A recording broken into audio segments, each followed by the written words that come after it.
Welcome into another episode of Locked On Phillies. Aaron Nola, when nobody expected he had anything left, just went out and shoved against the New York Mets. It was an amazing win, an amazing start. We break it all down on today's episode.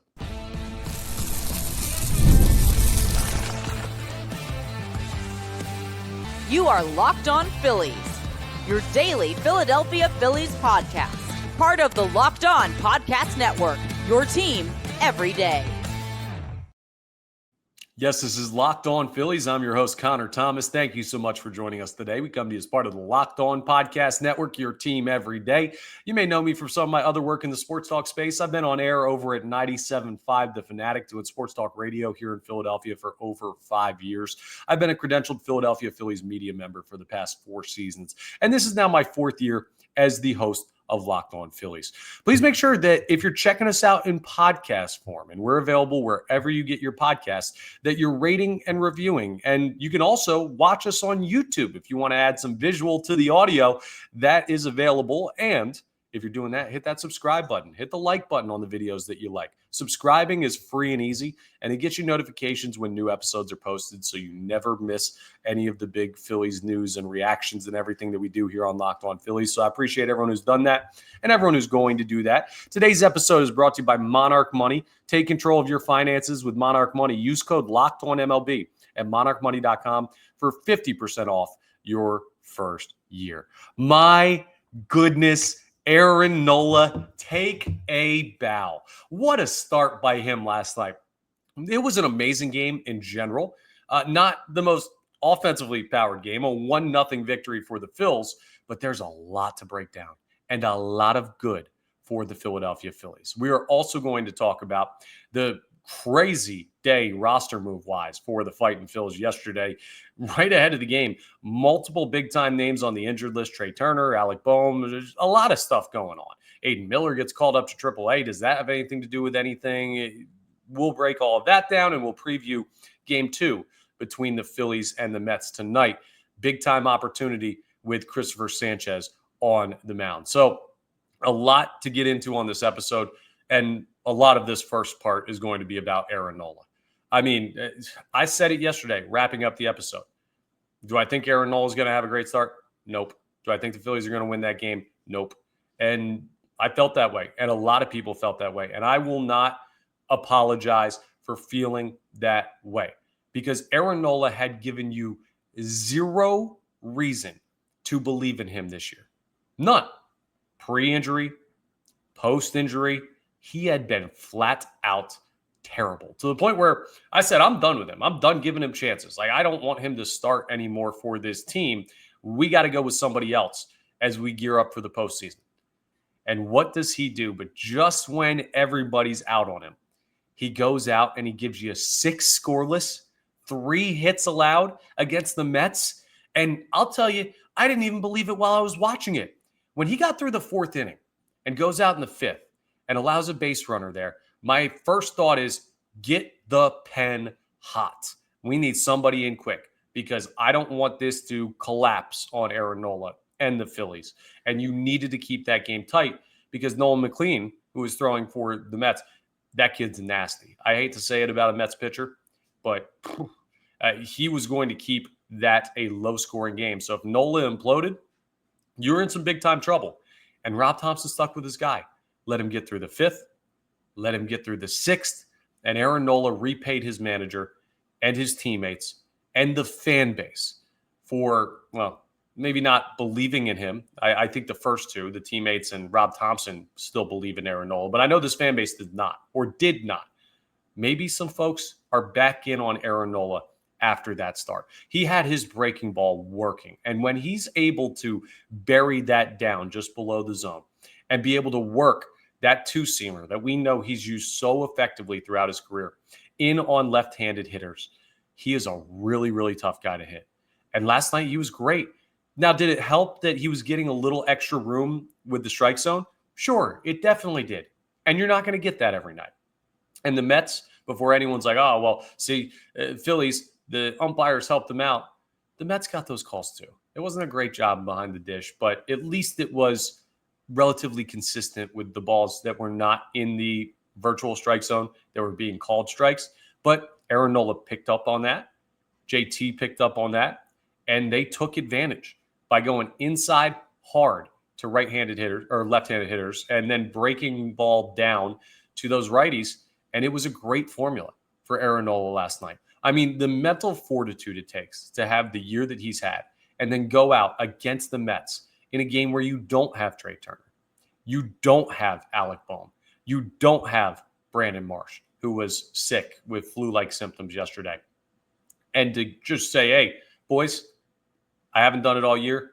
I'm going to go out and shove today. I can't say enough good things about what Aaron Nola did last night. And pretty much everything he did was working. He didn't have like the strikeout stuff we've seen from him when he's been at his best in the past. But that didn't matter because he was not missing his spots. And he was very comfortable with saying, okay, I'm going to put balls right on the corner of the strike zone. And if you want to swing at them, you can roll over. You can pop out. There were some hard contact at points, but mostly it was fieldable balls and putting putting hitters in disadvantageous counts. And that is Aaron Nola's bread and butter, especially with where the velocity is at this point. He did also throw a four-seam fastball at one point at 95 miles an hour. I don't know if velo's coming back to that extent consistently, but it's good to see, at least as another positive sign from Aaron Nola last night. And he is the star of this game. He is the main story of this game. Now, where do I stand on him? Because I told you I was out. I am not yet back in. All right? One start like that does not all of a sudden say, okay, he's our number 2 starter in the postseason behind Christopher Sanchez. No. Now, he has other starts this year. And if he can build on this, awesome. You can't expect him to go out and do this again, right? Every time or another time, because this was a sterling start. There was very little wrong at all in the 6 innings Aaron Nola threw. He stayed out of danger pretty much the whole time. But that's not the bar, right? You can't just say, okay, well, 6 scoreless every time. Now, if he goes out and he gives you another 2 of his next 3 starts the rest of the way are quality starts, we may have something that we have a conversation. Hey, do you go to him in the postseason in a spot where you need a 4th starter?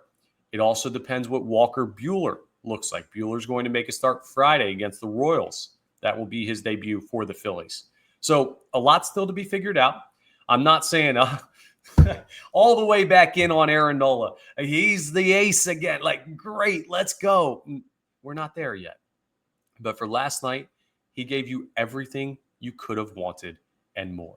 And that is just nails type stuff from a guy who has been around for a while, has been in a rough stretch, and you got to imagine he feels amazing getting the monkey off his back of like, okay, maybe I can still do this. Now, he'll have to prove if he can truly still do this consistently. So I'm not saying, hey, pencil him in, but he's opened the door back up to good things happening this year. And that is a great, great find for the Philadelphia Phillies. And a part of their season that's starting to feel a little bit, shaky. The stakes are getting higher. Guys are getting hurt. Wheeler's done for the year. You don't know what you're getting from some guys in the rotation. It's like coin flips for a couple of guys. Well, Nola, that penny landed heads up last night, and that was a great thing to see. Now, he was not the only guy that made an impact in the game last night. The first guy that comes to mind, Harrison Bader. Now, he had a bad base running decision where he got thrown out at second in the inning where the Phillies scored in the second inning. And it led to Max Kepler getting to third. So he was a big part of the Phillies scoring their only run. He also had 3 hits in the game. A bad base running decision cannot happen. But he's a gamer, dude. I'll tell you what. And he is turning into, quickly, a Mets killer. Now, I'm not ready to put that on him just yet. But you think about the game-tying home run in a game that they ended up losing, but a big game up in New York in the previous series between these 2 teams. You think about a 3-hit night last night. The guy's tearing the cover off the ball. He plays stellar defense in center field. Harrison Bader, man, he's got to play every day. And he is really stepping up, pardon the pun, stepping up to the plate in big moments. I mean that is more performing, not literally stepping up to the plate, though that is his job. Max Kepler, a nice night, scoring the only run for the Philadelphia Phillies. And the offense was quiet, but one other guy that needs love. And I don't know what this means for him going forward, but Nick Castellanos having an RBI single to score Max Kepler, that being the difference in the game. Even though it happened way back in the second inning, he's been through such a tough stretch recently. Not Nola level tough stretch, but you go from everyday player to, hey, we're gonna sit you down for this game, to, hey, you're pretty much in a platoon.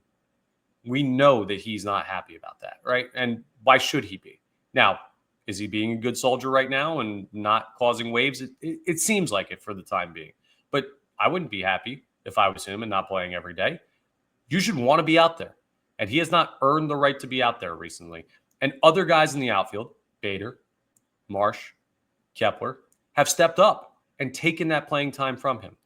For him to come through in that spot with an RBI single, I don't know if it jumpstarts something, but I will tell you, it had to feel pretty darn good. And that's a great sign for the Phillies.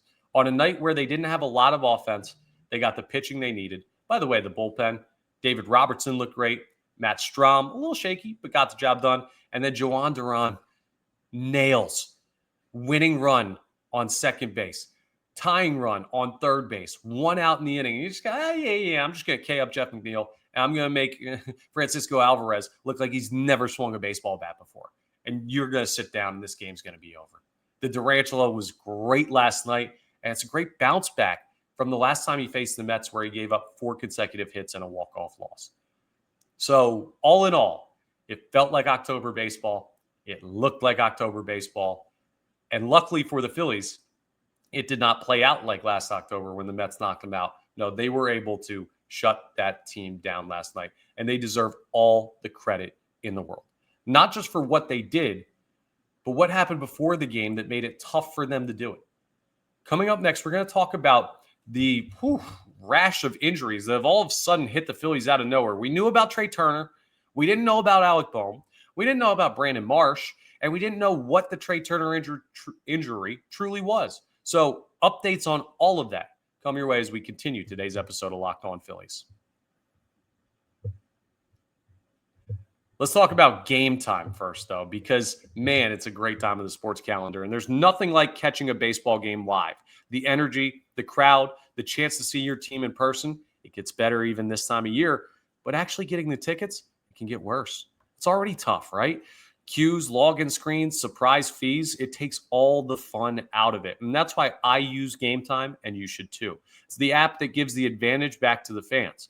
Game Time is fast, easy, and backed by the Game Time guarantee, which means you're always going to get 100% authentic tickets delivered on time and at the best price. Plus, all the fees are included. So the price you see is the price you pay. If you watched last night's game between the Phillies and the Mets and you said, man, that would have been awesome to be at, well, I got good news. Phillies play the Mets again tonight, tomorrow night, Thursday night, all at Citizens Bank Park. Go to Game Time. Check those ticket prices. Find your way to the ballpark. So you're not just watching on TV, you're feeling the energy of the crowd. Hey, the Birds are playing football again. We got hockey and basketball coming back soon. Comedy, concerts, theater. It's a great time of year to go out and experience some of the biggest events that are going to be coming to your area. And Philadelphia is a great place with a lot of great venues. Use Game Time to get those tickets. They'll make it so much easier, and they'll make sure you're getting the best deal possible. Download the Game Time app, create an account, and use code LOCKEDONMLB, and you'll get $20 off your first purchase. Terms apply. Again, that's promo code LOCKEDONMLB for $20 off. Swipe, tap, ticket, go. Download Game Time today. Injuries. Where in the world did all of this come from? So yesterday, we knew, and we talked about it on the podcast yesterday, Trea Turner was getting an MRI. We're going to get a prognosis on what the length of time or the general idea of the hamstring injury was for him. And that was it, right? So we find out about Trea Turner. We already know he's going to miss some time. Not ideal. We're prepared for that. So the news comes out. Trea Turner has a grade 1 hamstring strain. Great news, all things considered. Obviously, the best news would be Trea Turner's available to play. Miraculous recovery. He's in the lineup against the Mets, but that's not realistic, okay? So we knew he was going to miss time. Grade 1, is the least severe of the hamstring strains, right? Grade 2 could be month plus. That could be you're done for the year at this point in the season. Grade 1, couple of weeks. There's hope that he could be back before the regular season is even over. There seems to be pretty strong confidence, if you believe what Rob Thompson had to say before the game, that he's ready for the postseason, right? That's he should be, right? Like pretty sure he should be. The could be is, could he be back even before the season's over? So great news on Trea, as best as we could have hoped for. That is another dodged bullet for the Philadelphia Phillies when it comes to injuries that could derail the season. They have been hit once with the Zach Wheeler stuff. Outside of that, they've avoided other major things. So cool, good, right? Everything's all right. Trea's not playing. Edmundo Sosa will play shortstop for the time being. Trea will be back in a couple of weeks. But then, all of a sudden, hang on, Alec Bohm's also on the injured list. He gets placed on the 10-day IL along with Trea Turner. He's got some shoulder inflammation, a shoulder issue of some sort. I saw somewhere that he may have a cyst that needs to be drained or something. But, okay, so you just lost your shortstop and third baseman on the same day, and you're playing the Mets tonight. So 2 of your best right-handed hitters, you could probably throw JT in there as well, but Bader, but 2 of your best, let's call it 4 right-handed hitters right now are now all of a sudden out of the lineup and going to be for a little bit. Now, the Bohm thing doesn't seem like anything serious. He should be back as soon as that 10-day injured list stint is over. So as soon as he's eligible to come back, it seems like the expectation is he will be back available.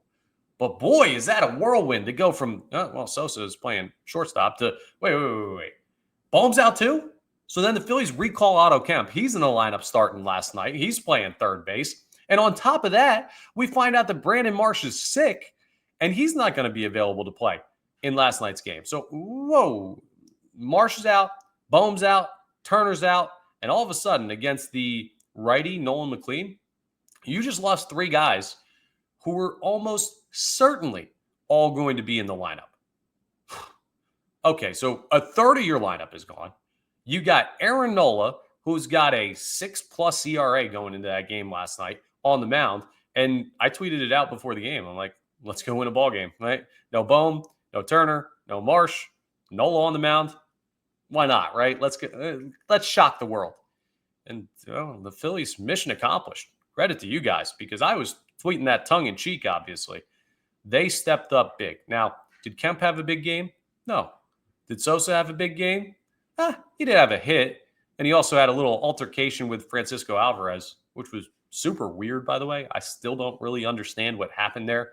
Maybe Sosa took exception to the tag after swinging at a drop third strike. Thought he tagged him a little bit hard. Said, hey, you don't really need to do that.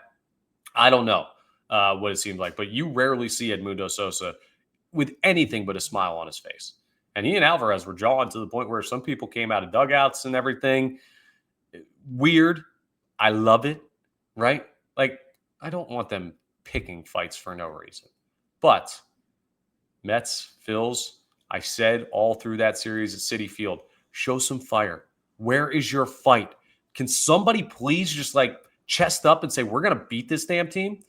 And I don't think you need to do it by yelling at people and causing people to exit dugouts or anything, but it doesn't hurt. I'll tell you that right now. Maybe it fires the boys up a little bit.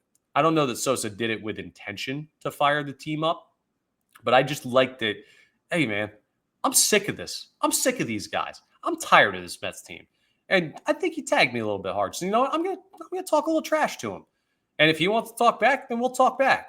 And nobody got ejected. Nothing came of it, as with pretty much every baseball altercation of all time. But I liked what Sosa did in that instance, and I like what he did with the one hit, but he didn't really have a huge game. And it's just like you look at it and you say, okay, the guys that came in for Turner and Bohm and Marsh didn't really do all that much. I don't know if Bader would have played, so I don't know if I'm calling him the guy that would have played over Marsh. I guess Kepler scored 2, so you can say you did get some impact from one of those spots. Maybe Marsh would have sat anyway. I don't know. Or maybe it would have been Kepler and Wright, Castellanos, who had the RBI single. So either way, you did get something from one of the guys that filled in, however you want to justify who was in the lineup for Brandon Marsh. But just knowing that you didn't have those guys in Turner and Bohm, and we'll throw Marsh in there too because he's been really good lately. And all of the stuff where the Phillies could have looked at it and said, man, well, tonight's not our night. We'll go try and get him tomorrow with Sanchez on the mound because we are hugely disadvantaged in this game. They went out there and they said, nah, you know what, screw it. We're the Phillies. You're in our house now, and we are not leaving this place without a win. And that's what they did. Great defensive points. Bryson Stott was really good. Harrison Bader was really good in center. Edmundo Sosa, solid. Like, you got great stuff last night from pretty much all of the Phillies in certain ways. And at the plate, can they be better? Sure. But I said it yesterday on Twitter, and I'll say it here right now. Style points are out the window. Hold on to the 2 seed by any means necessary. I don't care if you strike out 27 times in a ball game, but in between those 27 strikeouts, there's enough hits and runs to win the game. Like, I don't care what it looks like. I don't care if you make 15 errors. I don't care if you give up 20 runs if you score 21. Just while Turner and Bohm are out and you're just trying to hang on for dear life to get that first round bye with the Dodgers trying to chase you down, any way you can win a ball game is good enough for me. And, well, last night was certainly good enough. But will it be tonight? And will they need to do more? I think they will have to do more offensively. And Sean Manaea is a guy that has given them fits. So how do they get it done?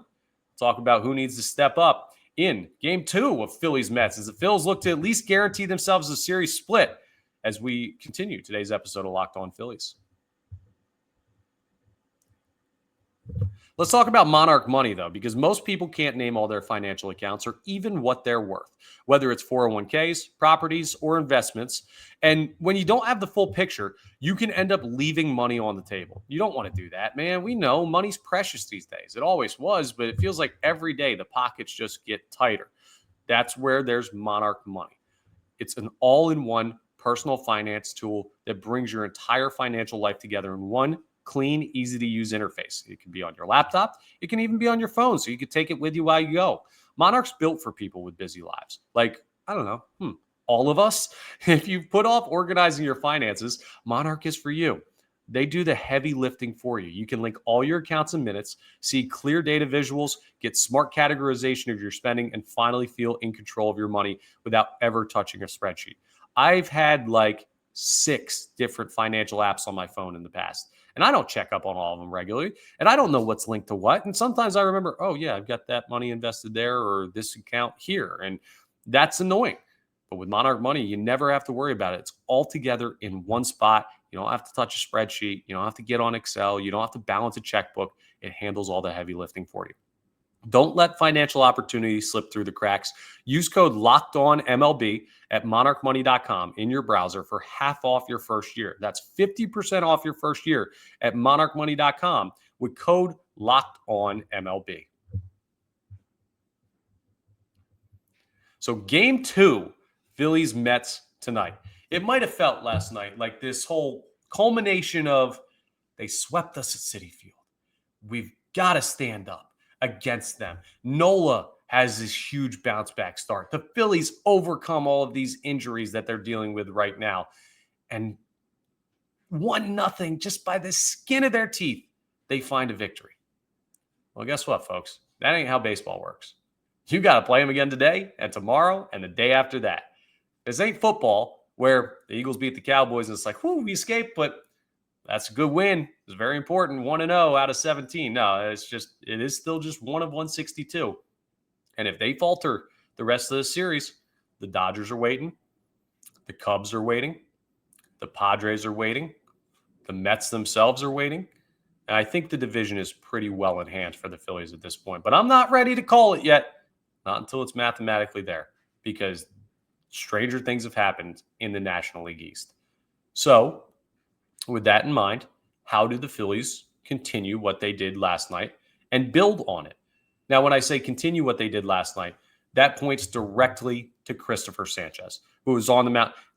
Darn it, Connor, it's Ranger Suarez, isn't it? I don't know why I said Christopher Sanchez earlier. I knew it was Ranger. I did a billion sports updates this morning on the radio. See, I got too excited about last night's game. I took my eye off the ball. That can't happen for the Phillies. But no, it falls on Ranger, who, as much as Christopher Sanchez has been amazing, you know that Ranger's got a 2.89 ERA right now? Pretty darn impressive. You know he's 11-6 on the year? You know that in 137 innings, he struck out 128 batters? He's not even that big of a strikeout pitcher. And he has been getting guys out via the punch out and been handling his business. Now, following up that start from Aaron Nola, there is some momentum. What's great for momentum is you keep it rolling, right? Ranger goes out, throws well. Then you get another great start and another great start. And the next thing you know, it's just like, okay, everyone's trying to build on what the last guy did. But the second you go out and like Ranger gives up 3 or 4 or 5 tonight, it feels like, well, we had something and we lost it. Momentum can be powerful. It can also be fleeting. I don't want to see that happen for the Philadelphia Phillies tonight. So it falls on Ranger first and foremost to go out there and just the first 2 or 3 innings are so critical. Getting out and not having to be behind the 8 ball to this Mets team that feels like every time something goes wrong against them, it snowballs. Well, don't let it, okay? Don't let them even start to roll that snowball up. Shut them down from the start.